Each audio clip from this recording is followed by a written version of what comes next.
"I think the couch would look better by the window," my daughter-in-law's voice said, in my living room while I was sitting in a glass conference room 5 miles away. My phone vibrated on the table and I glanced down. Break-in detected. Duplicate key used. I didn't panic. I just tapped the notification.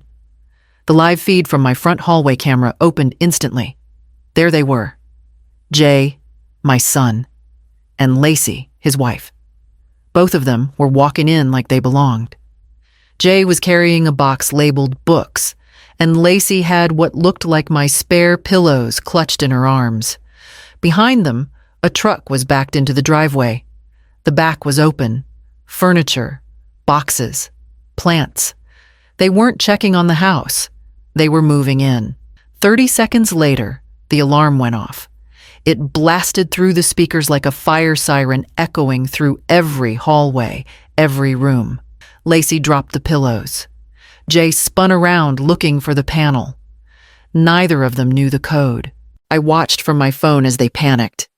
Lacey started yelling at Jay. Jay yelled back. The system's voice came through loud and calm. "This is home security. Please state the name of the homeowner and the security phrase." Jay shouted, "It's fine, it's just me. This is my mom's place." He looked right into the camera. "We have a key." The system responded, "Incorrect. Police have been notified." I stepped out of the meeting room and into the hallway. My voice was steady when I called the non-emergency line. "This is Maris Holloway. I just received a security alert. 2 people have entered my home without permission." The dispatcher transferred me to an officer already at the scene. "They're being detained now, ma'am," he said. "Do you know them?" "Yes," I replied. "But that doesn't mean they had the right." I hung up and stared at the still image frozen on my phone. Lacey's mouth wide open. Jay fumbling with the keypad. I hadn't told anyone about the new security system, but I had given them all keys. The house was mine. Sole owner. My name on the deed, the mortgage, the taxes. 17 years of late nights, careful planning, and putting off vacations for one day that finally arrived last fall. I didn't inherit this place. I earned every inch of it. 2 weeks ago, after a string of break-ins hit 3 houses within 4 blocks, I upgraded the entire system, smart locks, cameras, motion sensors, alerts, linked directly to my phone and the local precinct. I'd meant to tell the family. I just hadn't gotten around to it. Work had been hectic. And honestly, I didn't think anyone would use a key without asking. But here they were inside my home, like they had a lease. Jay, standing by the door, looked nervous. Lacey had the gall to shout, "This is ridiculous, we have permission." The security system didn't flinch. "This is home security," the voice repeated. "Please state your name and the security phrase." Jay blinked. Lacey's the, Lacey snapped. "Just shut that thing off." She spun toward Jay. "Didn't you say your mom would be fine with this?" Jay didn't answer. He stood there like it wasn't his problem. I stayed on the line with the non-emergency dispatcher. Officer Ruiz picked up. His voice was calm, professional. "Ma'am, we have 2 individuals in custody at your residence. Can you confirm whether they had permission to be there?" "No," I said. "No one was allowed in my home today. No one was even supposed to have a key." He paused just long enough to let that sink in. "Understood. You'll need to give a statement. Are you able to come by the station this afternoon?" "Yes," I said. "I'll come after work." When I hung up, I didn't shake. I didn't cry. I didn't feel rage or shock or fear. I felt certain. Not happy, but clear. Something had been slipping for a while. Jay had been slipping. And now I finally saw where it led. I stepped into the break room and shut the door behind me before dialing Jay. I didn't even know what I wanted to say, just that I needed to hear his voice. Some part of me still hoped he'd sound shocked, maybe even sorry. He picked up after 2 rings. "Yeah, no, hi, Mom. No worry. Just annoyance." "It's me," I said. "I just got off the phone with the police." A beat of silence. Then right. That. He didn't sound nervous. Just impatient. I told them it was fine, he added.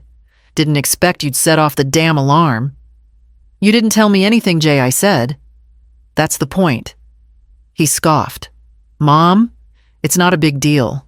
We just needed space for a while. I figured we'd stay at your place.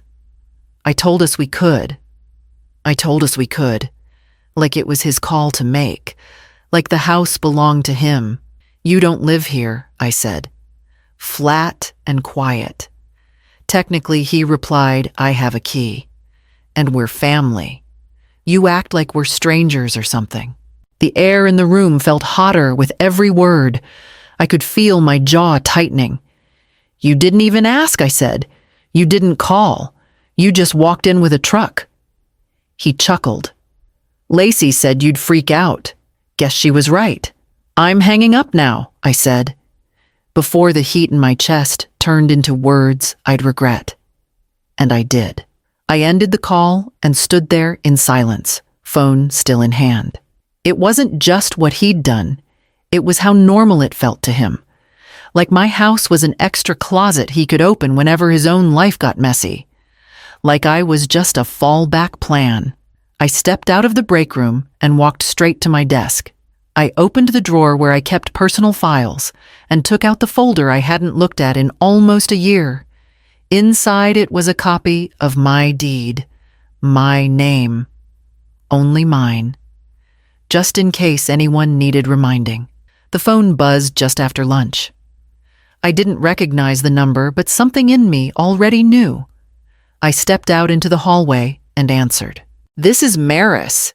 You set us up, Lacey snapped. No greeting, no hesitation. You made us look like criminals in front of the whole neighborhood. I opened my voice recorder and hit the red button. You broke into my house, I said calmly. We had a key. Jay said it was fine, she shot back. You're the one who turned it into a circus. I let the silence stretch waiting. We deserve an apology, she continued, and then added, without missing a beat, and $20,000. That's what this embarrassment cost us. Jay lost a potential sponsorship. I lost work. You humiliated us. I stood still, eyes narrowing. You want me to pay you $20,000. For emotional damages, she said, like it was obvious. You made a scene. The cops were shouting. People were watching from their windows. Someone posted a video. You've ruined our image. I could still hear the alarm from that morning ringing in my memory. I pictured her covering her ears, yelling at the security system. Jay fumbling. Lacey's voice kept going as if she was reading from a script. If you want this to go away, we can handle it quietly. Otherwise, well, public charges might not look good for anyone. That's when I stopped being shocked. I grabbed a pen from my desk and started taking notes, her words, the tone, the threat. I would type it all later and print 2 copies. One for me, one for my attorney. I didn't answer her. I just ended the call and stared at the wall. This wasn't just entitlement. It wasn't just selfishness. This was something else. Something calculated. I didn't call Jay back. I didn't answer Lacey's follow-up texts, each one angrier than the last. Instead, I sat in my car in the office parking lot with the windows rolled up and dialed the only person I trusted to be both calm and ruthless. Celia picked up immediately. What's wrong? I told her everything. Not rushed, not frantic, just factual. The break-in alert. The video of Jay and Lacey carrying boxes into my home. The moving truck. The alarm. The police. And finally, Lacey's call demanding $20,000 like it was a late invoice. Celia didn't interrupt. She never did. When I finished, she let out a slow exhale. This isn't confusion, she said. This isn't family drama. They entered a property without permission, tried to establish occupancy, and then demanded money to drop it. That is property invasion, and depending on what they planned, possibly attempted occupancy fraud. Hearing it put plainly made the whole situation sharpen in my mind. Not emotional. Not personal. Legal. Okay, I said quietly. What do I do? I'm emailing you a checklist, she replied. I heard keys tapping in the background. First, save everything. Every recording, every screenshot, every text. Then write down a timeline while it's fresh, the moment the alert triggered what you saw on camera, what the operator said, what Lacey demanded. Done. I said, though. Nothing was done yet. Next, she continued, you need to file a statement with the police. Not a casual call. A formal report. After that, we'll decide whether to pursue a civil claim or just secure a restraining order. A part of me waited for the shaking to return, the same trembling I'd felt when I first saw the footage. But it didn't. My hands lay still on the steering wheel. Fingers relaxed. I can meet you at the station this afternoon, Celia added. No, I said. I can handle it. She paused. Good. Then go. And Maris. Don't warn them. Don't negotiate. Just document. I ended the call and started the engine, feeling something unfamiliar settle inside me. Not panic, not grief. Just readiness. I drove toward the police station, the checklist already taking shape in my mind. By noon the next day, every lock on the property had been changed. The locksmith worked quickly, moving from the front door to the back, then the garage, then the side gate, each old cylinder dropping into his tool bucket like a piece of a past I was finally discarding. When he finished, he handed me a small envelope with 2 identical keys inside. One for you, he said, and whichever trusted person you choose. I already knew who that would be. I drove straight to Celia's office, handed her the second key, and watched her slip it onto her ring without a word. She didn't need me to explain why. She understood better than anyone how quickly access could become power in the wrong hands. Before I left her parking lot, my phone buzzed. Jay, I'm coming by later. We need to talk. I didn't answer. At 3 in the afternoon, another text. Jay, I'm already on the way. Still nothing from me. By 4, I heard the familiar rhythm of his knock, rapid, impatient, the same way he used to bang on my bedroom door as a teenager when he forgot his backpack or needed a ride. Only now, it sounded harder, heavier. Mom, open the door. I stood just inside the entryway, the new lock gleaming under the hallway light. I didn't lift a hand to touch it. Jay knocked again, louder this time. I know you're in there. Just open it. We can fix this. I bent down, picked up the folder resting on the table beside me, and eased the door open just an inch far enough to slip the paper through, not far enough for him to see my face. He looked down at it, confused, until he saw the header. A restraining order. Signed. Filed. Active. His eyes widened, shock, flashing into anger. Are you serious? I am? I said, my voice calm. He took a step back as if the air between us had shifted. You didn't have to do this. Yes, I said. I did. I closed the door, turned the new deadbolt, and walked toward the kitchen, ready for what needed to come next. The drawer still stuck slightly when I pulled it, just like it always had. I reached past the envelopes, the tax folders, the insurance policies, until my fingers touched the thick, cream-colored paper, heavier than the others, folded with precision.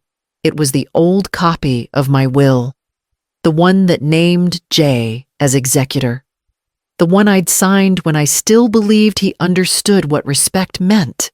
I unfolded it slowly, skimming the lines that once felt secure.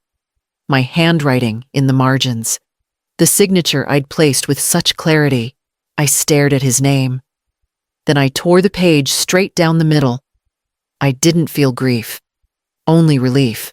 That night, I sat at the kitchen table with a fresh legal pad and a black pen. Then I called Celia. I'm ready to update everything I told her. We walked through it, line by line. The house, the accounts, the savings, the medical directives. Every clause was revised. I removed Jay's name from every document, executor, beneficiary, power of attorney. He no longer had access. Not to my property. Not to my care. Not to my future. Celia was careful and meticulous. She read every line twice before we filed the revisions. When we were done, she looked at me and said, "It's not petty to protect yourself. It's legal clarity." "I just want peace," I said. "And now you've claimed it," she replied. Before bed, I put the updated documents in the fireproof box in my closet, then slipped the old torn copy into the shredder. I watched the pieces curl and disappear. No one was entitled to my home just because we shared blood. No one was entitled to control just because they were family. If they wanted to be part of my life, they could start by knocking. Until then, they'd get what they gave me: distant silence and locked doors. The next morning, I woke up before sunrise, brewed a fresh pot of coffee, and opened the curtains in the kitchen. The street outside was still and gray, but inside, for the first time in weeks, everything felt in its right place again. He showed up without warning again, but this time, he didn't knock as hard. Just a few tentative taps and a muffled mom. I didn't open the door right away. I waited long enough to let him feel the pause. Then I unlatched it and opened it just enough to meet his eyes. "I'm not here to fight," Jay said quickly. "Can we talk?" I let him in. The couch remained untouched since the last time he'd tried to claim it. He didn't sit. We were stressed, he began. "Lacey lost her job. Rent's out of control. We thought you'd understand. You thought I'd understand a moving truck in my driveway. My alarm blaring, police on the front lawn." He rubbed his hands together, eyes darting toward the papers stacked neatly on the kitchen table. "I admit it wasn't the best plan, but we didn't think you'd be so extreme about it.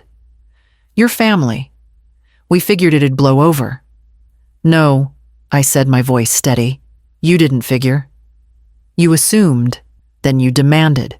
He walked closer to the table. His eyes locked onto the updated will, the new power of attorney, forms the thick envelope with my lawyer's letterhead. "You're cutting me out," he said. I kept my hands still. "I'm not cutting. I'm clarifying." He didn't reply for a long time, just stared at the documents as if they were written in another language. "You're really doing this?" "I already did." He looked older in that moment, like the weight of choices he didn't think would catch up to him had finally landed. "Does Dad know?" he asked. "He would have been disappointed," I said. "In all of us."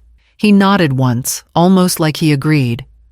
Or maybe like he knew the truth couldn't be spun anymore. He left without another word. I didn't watch him walk to the car.